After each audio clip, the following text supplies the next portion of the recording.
So நான் ப்ராப்ளமை வந்து first உங்ககிட்ட சொல்லிடுறேன். ஸோ ஒரு சின்னதா நீங்க ஒரு வீடு கட்டிட்டு இருக்கீங்க.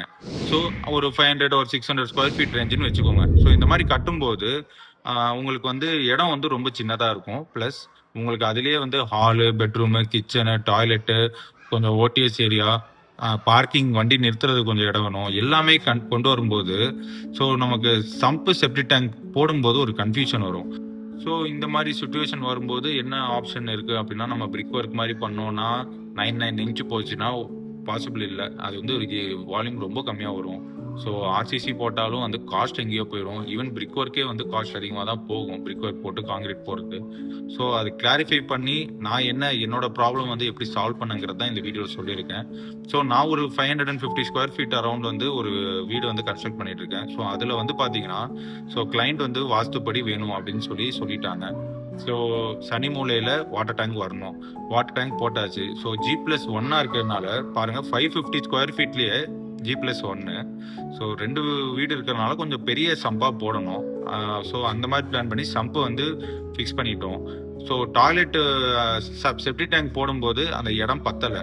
ஸோ பார்த்தீங்கன்னா பார்ட்டிஷன்ஸ், இந்த மாதிரி ரூம் பார்ட்டிஷன்ஸ் அதிகமாக வர்றதுனால ஸோ ப்ராப்பராக போட முடியாத சுச்சுவேஷன். சரி, கிச்சனில் இடம் இருக்குது, கிச்சன் அப்படியே செப்டி டேங்க் கீழே போட்டுடலாம் அப்படின்னு பார்த்தோம்னா, சென்டிமெண்டலாக கிச்சனு கீழே வேணாம்.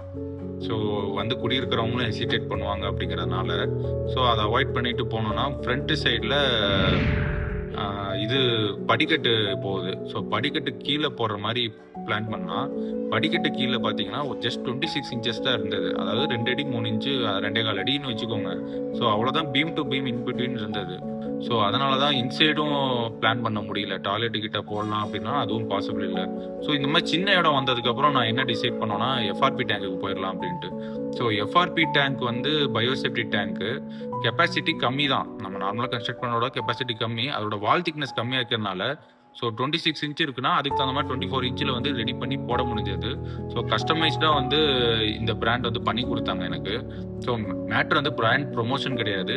ஸோ இந்த மாதிரி எஃப்ஆர்பி டேங்க் வந்து போட்டிருக்கோம். ஸோ எல்லாருக்கும் காமனாக இருக்கிற ப்ராப்ளம் என்னன்னா, செப்டி டேங்கோட பர்பஸ் க்ளீனாக எக்ஸ்பிளைன் பண்ணிடுறேன் நான். ஸோ செப்டி டேங்கோட பர்பஸை தெளிவாக தெரிஞ்சாதான் இது போதாது.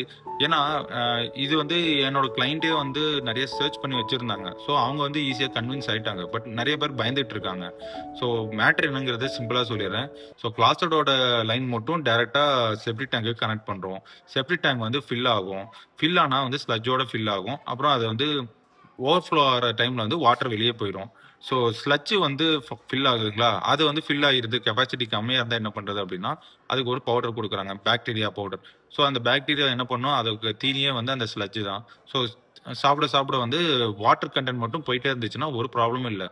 ஸோ வருது, செப்டி டேங்க்ல ஊற்றுது, ஓவர்ஃப்ளோ ஆகிறது வந்து வெளியில் போயிடுது. ஸோ லிக்விடாக இருக்கும்போது ஒரு அடப்பும் இல்லை, ஒன்றும் பிரச்சனை இல்லை. அன்லெஸ் அண்ட் அதர்வைஸ் அவங்க கண்டிஷன் என்ன சொல்கிறாங்கன்னா, ஆசிட் ஊற்றக்கூடாது.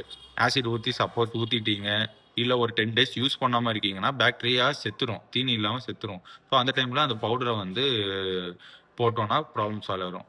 ஸோ இந்த மாதிரி இருக்கும்போது நமக்கும் வந்து இடம் சின்னதாக இருக்குது. நான் நிறையா பிராண்ட்ஸ் ஆக்சுவலாக பேசினேன். யாரும் கஸ்டமைஸ் பண்ணுறதுக்கு ரெடியாக இல்லை. பட் இவங்க வந்து கஸ்டமைஸ் பண்ணி கொடுத்தாங்க. எனக்கு சைட்டில் இருக்கிற சைஸுக்கு ரெடி பண்ணி கொடுத்தாங்க. ஸோ வெரி ஹெல்ப்ஃபுல்லாக இருந்தது. உங்களுக்கும் வந்து இது ஷேர் பண்ணுறேன். நீங்களும் ஒரு அந்த மாதிரி சுச்சுவேஷனில் இருக்கீங்க, சின்ன இடம் சின்னதாக தான் இருக்குது. ஸோ செப்டி டேங்க் வந்து எஃப்ஆர்பி போடலாம் அப்படிங்கிற கன்ஃபியூஷன் இருந்தோம்னா தாராளமாக போடலாம். ஸோ அதுக்கு தான் இந்த வீடியோ மேக் பண்ணேன். அந்த காஸ்ட்டு அதை பற்றி வந்து உங்களுக்கு இருந்துச்சு தெரியணும்னு நினச்சிங்கன்னா கமெண்ட்டில் லீவ் பண்ணுங்கள், நான் கண்டிப்பாக ஷேர் பண்ணுறேன். தேங்க்யூ ஃபார் வாட்சிங். For more civil related content நாலேஜுக்கு வந்து கண்டிப்பாக நம்ம காங்கிரீட் காரன் சேனலுக்கு சப்ஸ்கிரைப் பண்ணிக்கோங்க. தேங்க்யூ.